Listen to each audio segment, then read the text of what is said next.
The arrival. Zara stepped into the sterile, bright corridors of the human medical station, her slender figure cloaked in the shimmering silver of her Krillin uniform.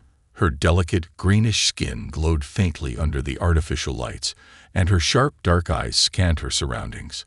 She had worked in many medical facilities across the galaxy, but this was her first assignment with humans. It was different. The station was bustling with life. Humans moved with a chaotic energy that Zara found puzzling.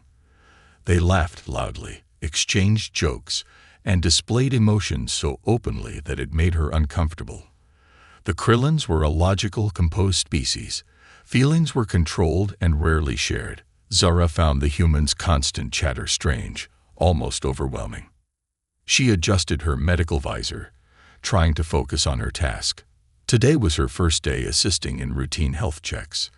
The patients were human engineers, working in harsh space environments that often took a toll on their bodies. Her Krillin training made her an expert in advanced diagnostics, and she was confident she could handle anything. Or so she thought. Her first patient was John, a tall, broad-shouldered human with a lopsided grin that seemed permanently etched on his face. He sat casually on the examination table, his jumpsuit unzipped halfway, revealing a plain white shirt underneath. Despite his relaxed demeanor, Zara's sharp eyes caught the subtle tension in his posture. "So, you're the new alien doc, huh?" John said, his voice light but curious. "Nurse," Zara corrected, her tone precise. "I assist with medical evaluations. Please sit still." John chuckled and leaned back slightly. "You guys sure are serious. Ever heard of a joke, Nurse Zara?" She ignored his comment and activated her medical scanner. The device hummed softly as it began its work, projecting a holographic image of John's internal systems. Zara studied the data intently, her focus unwavering. At first, everything appeared normal: heart rate, oxygen levels, neural activity. But then her scanner emitted a soft peep. Zara frowned and adjusted the settings, zooming in on John's chest area. There it was, a faint but distinct energy signature, pulsing rhythmically like a second heartbeat. "This is unusual," Zara murmured, her voice barely above a whisper. "What's unusual?" John asked, leaning forward, his grin replaced by a look of concern. Zara hesitated. The energy signature wasn't something she had seen in humans before. It was faint but undeniable, a small glowing point near his heart. It didn't match any known human biology or technology. Her Krillin instincts told her it was something alien. "It's likely nothing," she said, trying to keep her voice neutral. "I will run additional scans to ensure your health is not at risk." John narrowed his eyes, clearly not convinced. "You're not telling me everything, are you?" Zara met his gaze, her expression unreadable. "Please remain still." As the scanner delved deeper, Zara's unease grew. The energy signature wasn't just present, it was active. Her advanced tools detected faint transmissions emanating from it, though their origin was unclear. It was as if the device, or whatever it was trying to communicate. "Have you experienced any unusual symptoms?" Zara asked, her tone sharper now. "Dizziness, fatigue, strange dreams." John rubbed the back of his neck. "I mean, I've been tired lately, but that's just the job." "Dreams? Yeah, maybe, but nothing weird. Just normal stuff." Zara didn't reply. Her mind raced with possibilities. Could this be a remnant of an alien encounter? If so, why hadn't John reported it? More importantly, why was the device dormant until now? She closed the scanner and stepped back. "You are free to go for now, but I will need to review your medical history." John slid off the examination table, watching her closely. "You're hiding something, aren't you? What did you find?" Zara hesitated again. Should she tell him the truth? No, not yet. She needed more information before alarming him, or anyone else. "It is standard procedure to verify all data," she said calmly. "I will inform you if there is any cause for concern." John didn't look convinced, but he nodded and left the room. Zara watched him go, her thoughts a whirlwind of questions. Once the door closed, she activated her communicator and accessed John's medical records. As she suspected, there was no mention of any foreign object or unusual readings in his previous scans. Zara's chest tightened with unease. The energy signature wasn't a natural part of John's body. It had been placed there, intentionally or not, and it was waking up. Her fingers hovered over her communicator. She could report this to her Krillin supervisors, but a voice in her mind stopped her. They would likely take control of the situation, and John might not survive their methods. No, she needed to figure this out herself. Whatever this was, it wasn't just a medical anomaly. It was a mystery, and Zara was determined to solve it. As she stared at the faint holographic image of the glowing device, a single thought echoed in her mind. What have you been hiding, John? And who, or what, is coming for you? Hidden secrets. Zara couldn't shake the unsettling feeling as she sat in her quarters, reviewing John's medical records on her holographic tablet. The faint glow of the screen illuminated her thoughtful expression. She had seen anomalies in patients before, but nothing like this. The energy signature in John's chest was not just unusual, it was entirely alien, and its origins were a complete mystery. The records were disappointingly vague. John had been in excellent health until a recent deep space repair mission. He was injured when his spacecraft encountered turbulence near an uncharted asteroid belt, but the medical reports only mentioned minor wounds and a few bruises. Nothing explained the presence of a foreign energy source in his body.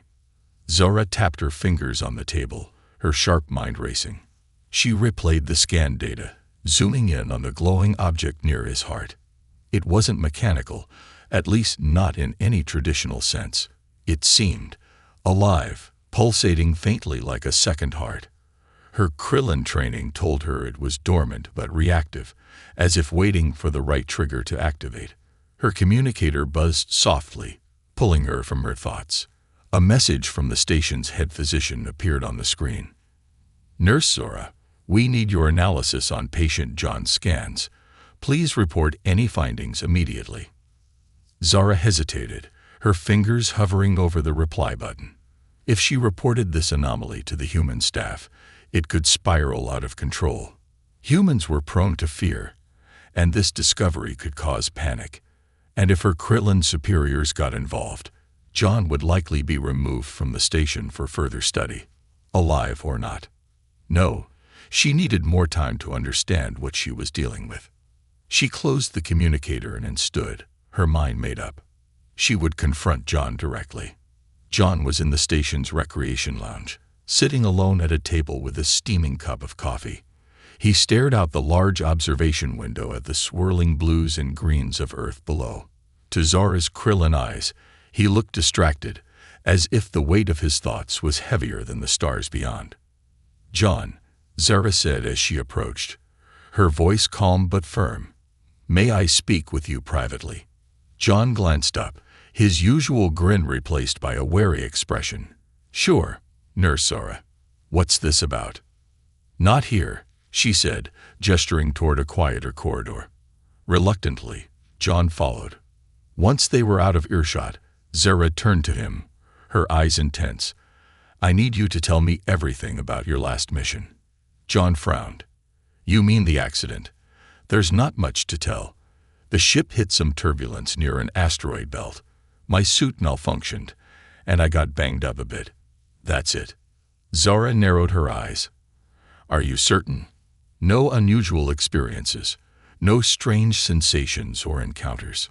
John rubbed the back of his neck, a nervous habit Zara had already noticed during their earlier conversation. Look, it was all kind of a blur. I remember blacking out for a few minutes, but that's normal after a hit like that. When I woke up, I was back on the ship. My team pulled me in. Zara studied him closely. He wasn't lying, but he wasn't telling the whole truth either. During your blackout, she pressed, did you see anything unusual? Lights, shapes, voices.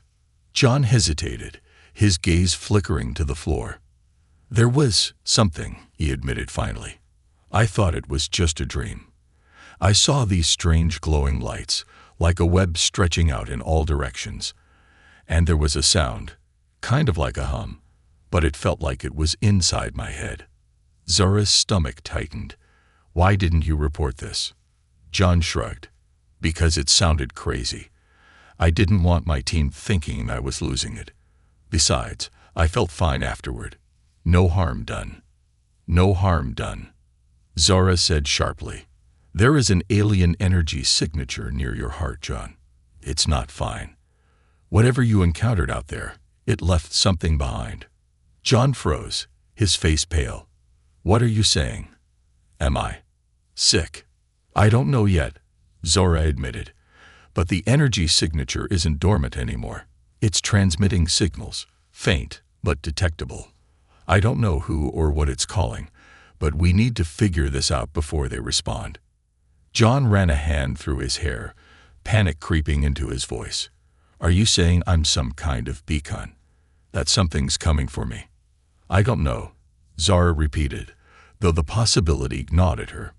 She took a deep breath, her tone softening. But I promise I'll do everything I can to protect you. John looked at her, his fear giving way to a flicker of trust. So what do we do now? Zara glanced around to make sure they were alone. I need more data. Meet me in the medical bay after the night shift. We'll run deeper scans and figure out how to stop this before it's too late. As John nodded reluctantly, Zara felt the weight of her decision settle on her.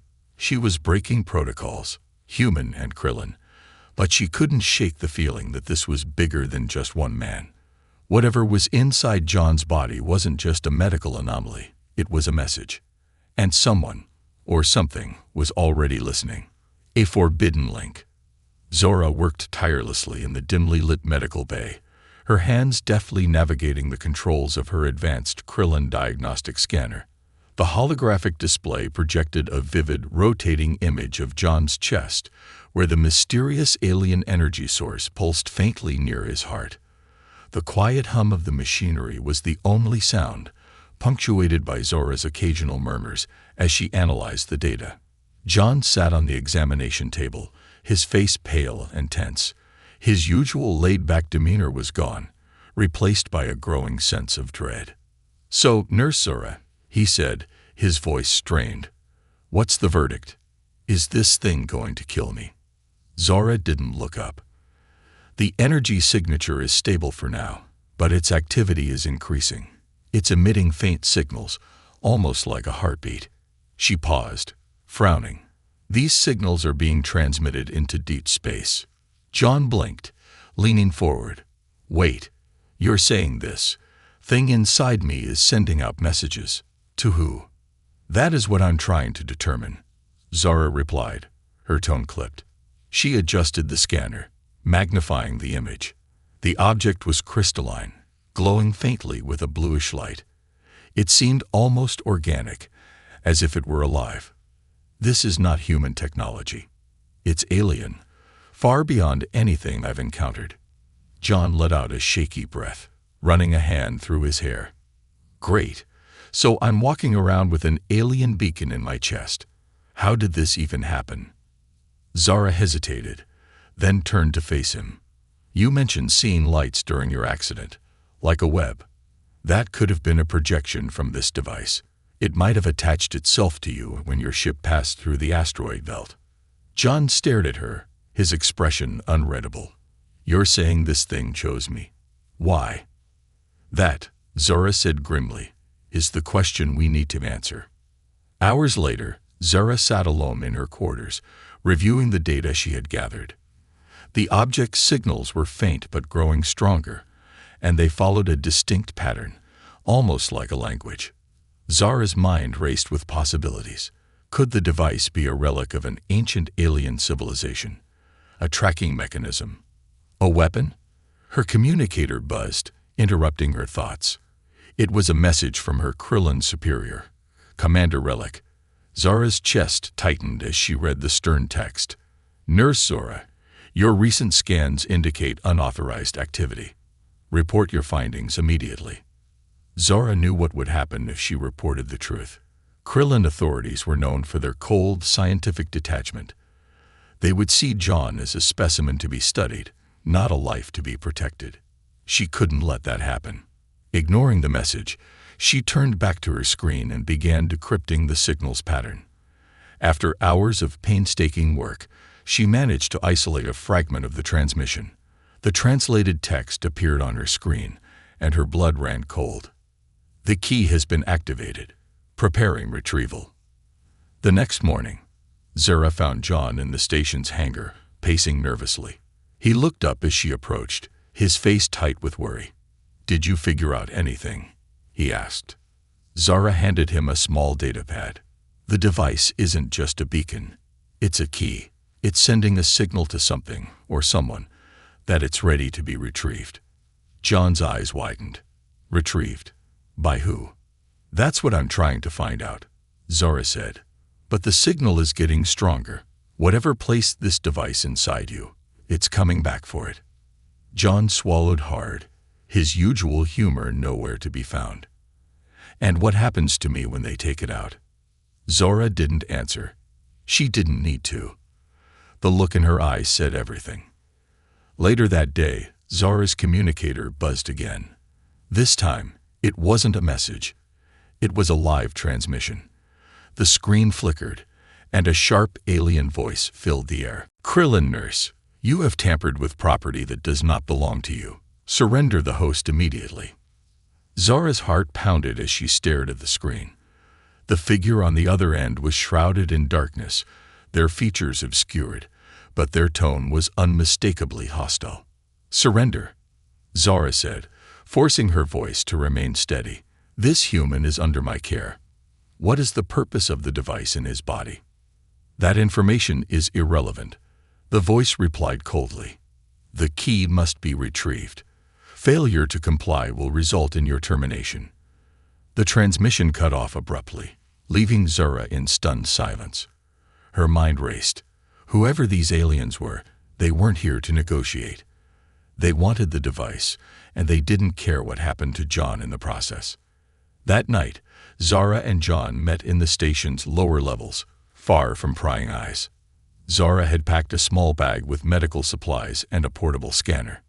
"We have to leave," Zara said, her voice urgent. "The device is sending a signal to something dangerous, and now they know we're onto them. If we stay here, you'll be captured, or worse." John stared at her, his jaw tight. "Leave? Go where? This station is the safest place we've got." "Not anymore," Zara said. "I intercepted a transmission. They're coming for you, John. We need to find a way to neutralize the device before it's too late." John hesitated, fear flickering in his eyes. But then he nodded, his resolve hardening. "All right, Nurse Zara. Let's get out of here. But if I die because of this thing, I'm holding you responsible." Zara allowed herself a faint smile. "You won't die. Not if I can help it." As the two of them slipped into the shadows, Zara couldn't shake the feeling that they were running out of time. The device wasn't just a mystery, it was a ticking clock, and they were racing against whatever, or whoever, was on the other end of that signal. An unlikely alliance. Zara piloted the stolen medical shuttle with precision, her four-fingered hands moving swiftly across the control panel. The small craft hummed as it sped through the void of space, leaving the human station far behind. Beside her, John sat strapped into the co-pilot's seat, his face pale but determined. A faint glow pulsed rhythmically near his chest, visible even through his shirt, a haunting reminder of the alien device inside him. "We've bought some time," Zara said, her voice steady, though her sharp eyes betrayed her worry. "But not much. The signal is still active, and they'll track us soon." John leaned back, running a hand through his hair. "You keep saying they, but who exactly are we running from? Who put this thing in me?" Zara hesitated, then glanced at him. "The device is Krillin in design, but it doesn't match any technology my people currently use. I believe it may belong to an older rogue faction, a group that vanished centuries ago. They were known for creating living machines, devices that could bond with their hosts. If they're the ones behind this, their motives won't be benign. John let out a bitter laugh. Great, so I've got a killer alien Fitbit stuck in my chest. Just my luck. Zara frowned. This isn't a joke, John. They won't stop until they retrieve the device, and they won't care if you survive the process. Her words hung heavily in the air, the gravity of the situation finally settling over them. As they drifted further into deep space, Zara worked tirelessly in the shuttle's small medical bay, her tools spread out in organized chaos. She had set up a portable Krillin diagnostic station, its holographic displays glowing softly in the dim light. John lay on the examination table, his shirt off, as Zara scanned the device again. This thing, she said, pointing to the pulsating image on the screen, isn't just sending signals. It's interfacing with your body, your nervous system, your heart. Removing it could kill you. John grimaced. Well, that's reassuring. But there's something else, Zara continued, ignoring his sarcasm. The device is adapting. It's not just using you as a host, it's enhancing you. John raised an eyebrow. Enhancing? What do you mean? Zara hesitated, then brought up another screen. Your neural activity is off the charts. Your reflexes, your muscle response, they've all increased significantly. It's as if the device is rewriting parts of your biology. John sat up slightly, staring at the display. So, what, I'm turning into some kind of alien superhuman? Not exactly, Zara said. The enhancements are subtle, but they're designed for survival. Whatever this device was meant for, it's preparing you for it. John shook his head, his voice tinged with frustration. I didn't sign up for this. I'm just an engineer, not some cosmic guinea pig. Zara placed a reassuring hand on his shoulder. I know this isn't fair, but we have to focus. If we can neutralize the device before they find us, we can figure out how to reverse its effects. Hours later, the shuttle's proximity alarm blared, jolting them both from their thoughts. Zara rushed to the cockpit, her heart pounding as she checked the sensors. A large, unidentified ship had appeared on their radar, closing in fast. They'd found us, Zara said, her voice grim. We need to move. John joined her in the cockpit, his face pale. Can we outrun them? Not in this shuttle, Zara admitted, but I have an idea. She activated the shuttle's stealth systems, a feature she had secretly installed during her years as a Krillin medic. The shuttle's exterior shimmered briefly before disappearing from view, blending seamlessly into the darkness of space. Will this work? John asked, his voice tinged with hope. For a while, Zara said, but their technology is advanced. We need to stay one step ahead. The alien ship loomed closer on the radar, its massive silhouette cutting through the void. Zara's hands moved deftly over the controls, steering the shuttle into the debris field of a long-abandoned asteroid mining operation. The field was dense with floating rocks and derelict machinery, providing the perfect cover. As they navigated the treacherous terrain, the alien ship fired a scanning beam, sweeping through the area. Zara held her breath, her eyes fixed on the radar. Come on, she muttered under her breath. Hold. The beam passed over their position, but didn't register them. After a tense few moments, the alien ship moved on, its engines fading into the distance. Zara exhaled slowly, her shoulders sagging with relief. We're clear. For now. John let out a shaky laugh. You're full of surprises, Nurse Zara. Stealth mode. What else do you have up your sleeve? Zara allowed herself a small smile. You'd be surprised what Krillins can do when survival is at stake. That night, as the shuttle drifted silently in the asteroid field, John sat in the cockpit, staring out at the stars. Zara joined him, her expression thoughtful. Why are you doing this? John asked suddenly. Why risk everything to help me? You could have handed me over and saved yourself a lot of trouble. Zara didn't answer immediately. She looked out at the stars, her sharp features softened by the dim light. Because it's the right thing to do. You're not just a patient to me, John. You're a person, and I won't let them take that away from you." John nodded, his gaze steady. "Thanks, Zora, for everything." As they sat in silence, the faint glow of the device pulsing beneath John's skin, they both knew the fight was far from over. But for the first time, they felt like they had a chance, an unlikely alliance against an unknown enemy. And somewhere in the depths of space, the signal continued to pulse, its reach growing stronger with each passing moment. The pursuit. The shuttle rocked violently, jolting Zara and John forward as they clung to their seats. The alien ship had found them again, its sleek, dark form a menacing shadow against the backdrop of the asteroid field. A volley of energy blasts erupted from its cannons, narrowly missing the small medical craft. "Can this thing take any hits?" John yelled, gripping the armrest as the shuttle banked sharply. "Not many," Zara shouted back, her hands moving rapidly over the controls. "This is a medical shuttle, not a warship." The alien ship loomed closer, its predatory intent clear. Zara veered into a dense cluster of asteroids, the shuttle's shields flaring as debris scraped its hull. She pushed the engines to their limit, weaving through the chaotic maze of rock and metal. "Can't you do something alien and clever to shake them off?" John asked, his voice laced with panic. "I'm already doing something alien and clever," Zara snapped. "If you have any bright human ideas, now's the time to share." John scanned the console in front of him, his engineering instincts kicking in. "Wake," he said, pointing to the power distribution panel. "What if we overload the shields? Use them to create a burst of energy that looks like an explosion. They'll think we're destroyed." Zora's eyes flicked to the panel. It was risky, but it could work. "If I do that, we'll have no shields left. We'll be completely exposed." "Better than being vaporized," John said. "Do it." Zara nodded, her fingers flying over the controls.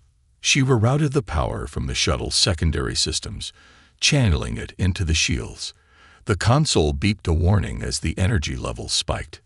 "Hold on," she yelled. With a deafening crack, the shields discharged a massive burst of energy, sending a shockwave rippling through the asteroid field.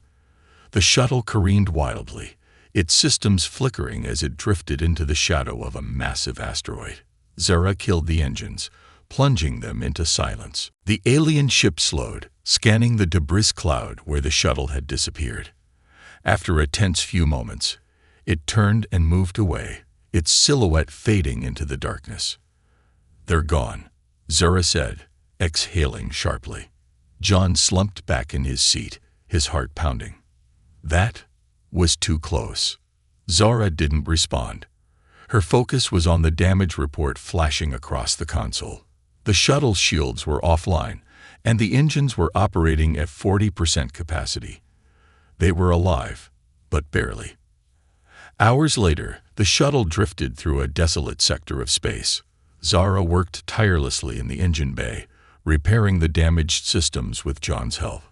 Despite the tension, the two had settled into an uneasy camaraderie. "Pass me the plasma torch," Zara said, holding out her hand. John handed it to her, watching as she skillfully welded a cracked conduit. "You know," he said, "for someone who claims to be a nurse, you're awfully good at fixing things." Zara gave him a sidelong glance. Krillin medics are trained to handle emergencies in all forms. Survival often depends on knowing more than just medicine. John chuckled.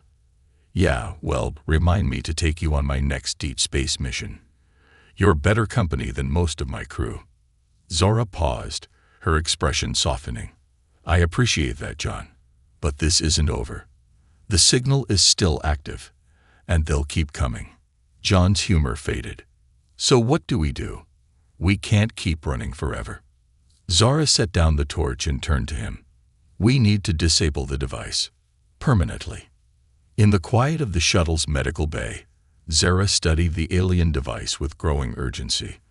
The energy signature had intensified, and the transmission frequency was more focused. Whoever was on the other end was closing in. Zara's advanced tools revealed new data, hidden layers within the device's structure. It wasn't just a tracker or a key. It was a multifunctional system capable of interfacing with advanced technology. It could unlock alien machinery, transmit data, and even manipulate energy fields. But its full purpose remained a mystery. "John," Zora said, breaking the silence, "this device isn't just calling them. It's preparing you for something." John frowned. "Preparing me for what?" "I don't know," Zora admitted. "But I do know this. It's not meant to keep you alive. It's meant to use you." John ran a hand through his hair, his frustration mounting. "Great. So I'm some kind of pawn in an alien chess game." "Not if we stop it," Zara said firmly. "I found a way to suppress the signal temporarily. It'll buy us time, but the process will be unpleasant." "How unpleasant are we talking?" John asked warily. Zara hesitated. "It will feel like your chest is being torn apart, but it's the only way to disrupt the signal." John let out a bitter laugh. "Sounds like a blast. Let's do it." The procedure was grueling. Zara worked with precision, her advanced tools emitting soft hums as they interacted with the device. John clenched his teeth, his face slick with sweat as waves of pain racked his body. "Hold on," Zora said, her voice steady despite the tension. "Almost there." The device emitted a high-pitched whine, its glow intensifying before dimming abruptly. The signal weakened, its frequency dropping to almost nothing. "It's done," Zora said, stepping back. John slumped on the table, breathing heavily. "That sucked." "It worked," Zara said, "but it's only a temporary fix. The device will adapt and reactivate eventually. We need to find a permanent solution." John nodded weakly. "Then we better hurry, because something tells me they're not going to wait." As the shuttle drifted through the silent expanse, Zara and John prepared for the next phase of their fight. They were outnumbered, outgunned, and running out of time. But together, they had a chance, a slim, fragile chance, to outwit the forces hunting them. And somewhere in the darkness, the alien pursuers prepared to strike, their patience wearing thin. The final stand. The alien ship loomed ominously in the void of space, its massive silhouette blocking out the faint starlight. Unlike the sleek, utilitarian design of human and Krillin vessels, this ship was almost organic in appearance. Its dark, chitinous surface seemed to pulse faintly, as though it were alive. Inside the shuttle, Zara and John stared at the approaching behemoth, the weight of their dire situation pressing heavily on them. "They found us again," John said grimly, gripping the edge of the console. "And this time, they're not playing around." Zara's sharp eyes remained fixed on the sensors. They'd been tracking the signal from the device. The temporary suppression bought us time, but it's not enough. The alien ship fired a warning shot, an energy beam that passed dangerously close to their shuttle, rattling its fragile hull. Zara tightened her jaw. "They're hurting us. They want us alive. For now." John's voice was tinged with bitterness. "Lucky us. What's the plan, genius?" Zara hesitated for only a moment.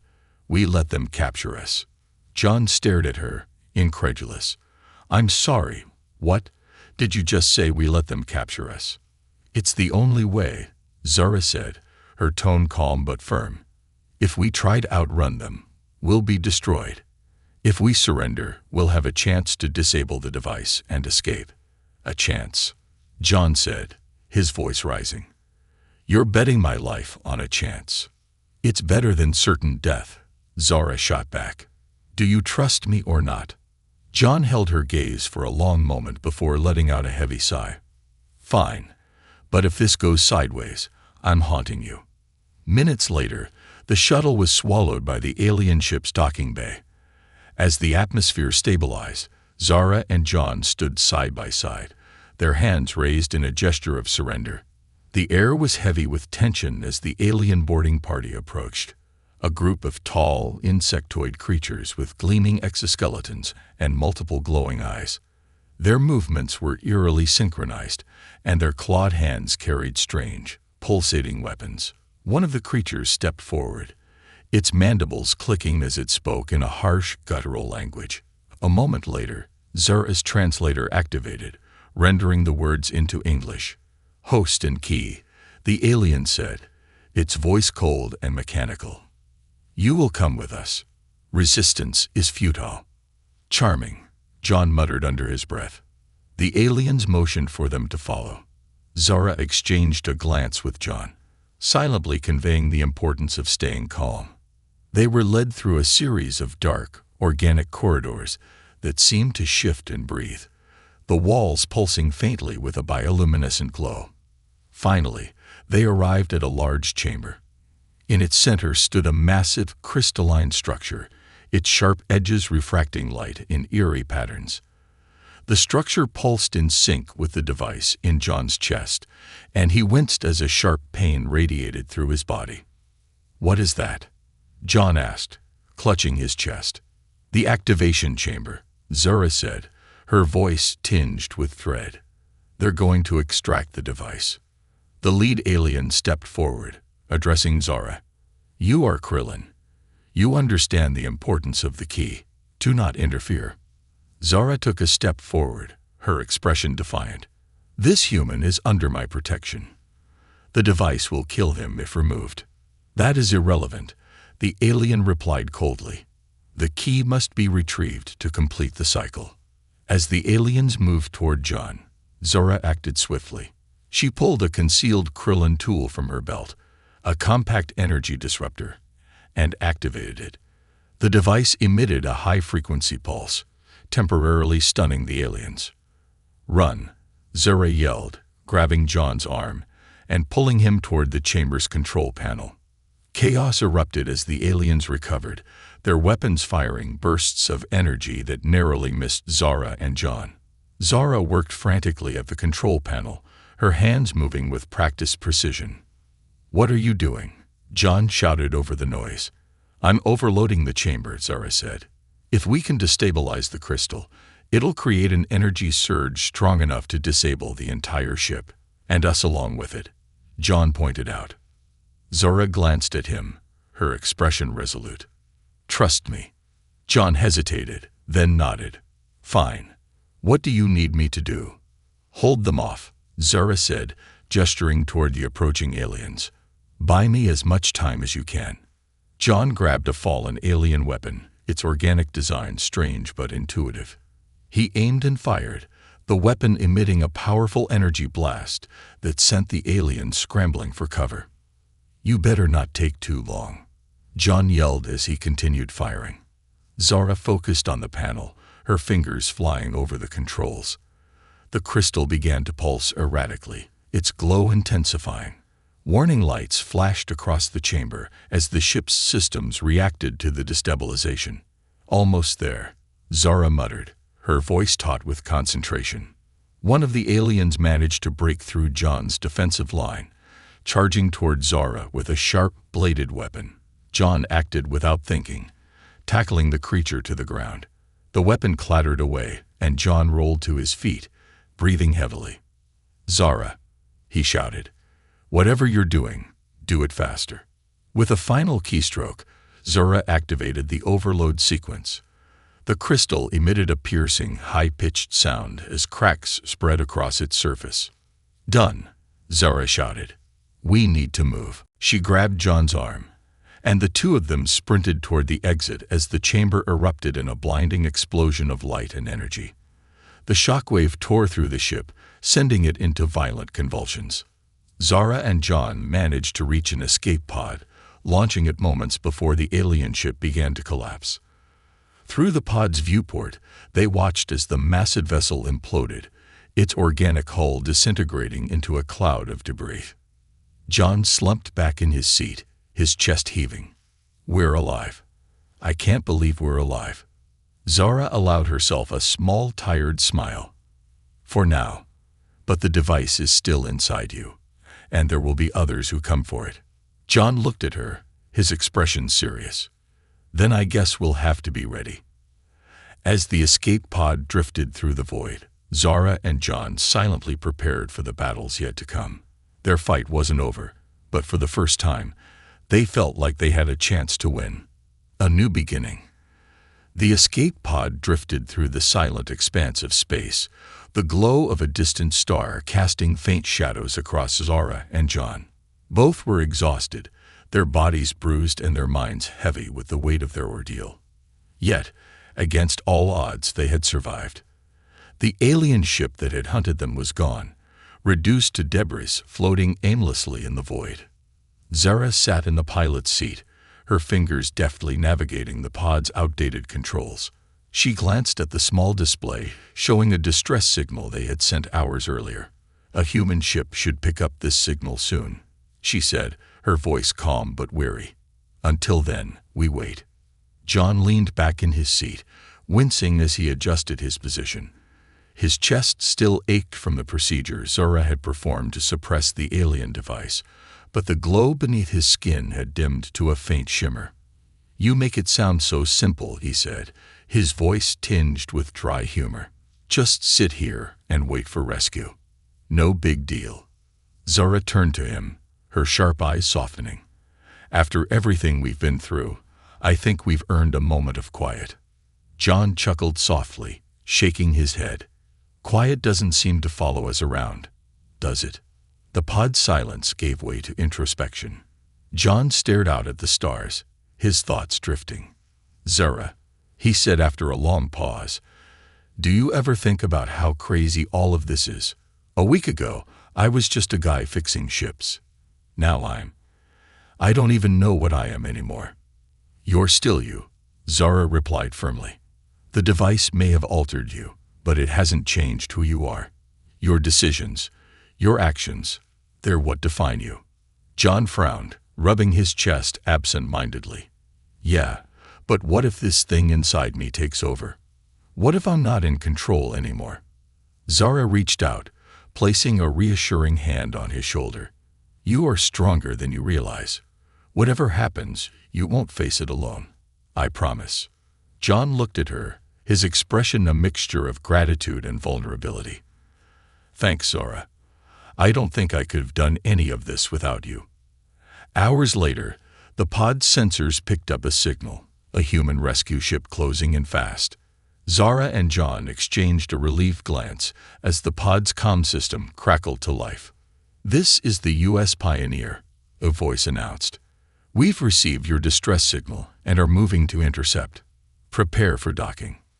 The pod shuddered slightly as the larger ship's docking clamps engaged.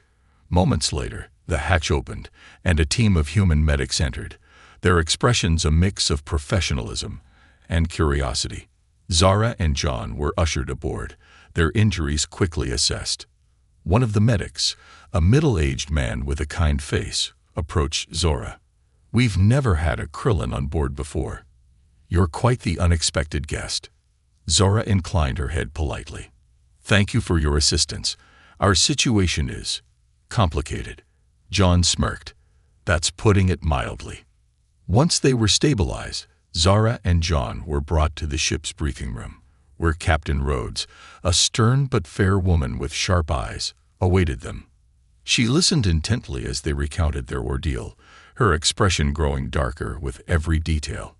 "A living alien device," Rhodes said, leaning back in her chair. "And it's still inside you." John nodded, his hand unconsciously resting over his chest. "Yeah, Zara's been able to keep it under control, but it's only a matter of time before it activates again." The captain's gaze shifted to Zara. "And you're certain this thing is sending signals?" Zara nodded. "The signal is dormant for now, but it will attract attention.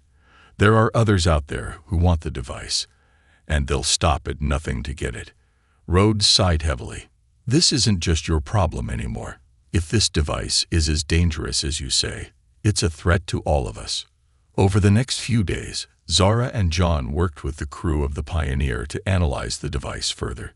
Using the ship's advanced technology, they discovered that the device was part of a larger network, a series of keys scattered across the galaxy, each connected to a powerful ancient alien weapon.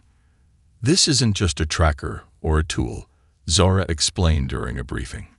"It's a failsafe, Whoever controls the network could wield unimaginable power. John shook his head, his voice heavy with frustration. So what do we do? Destroy it?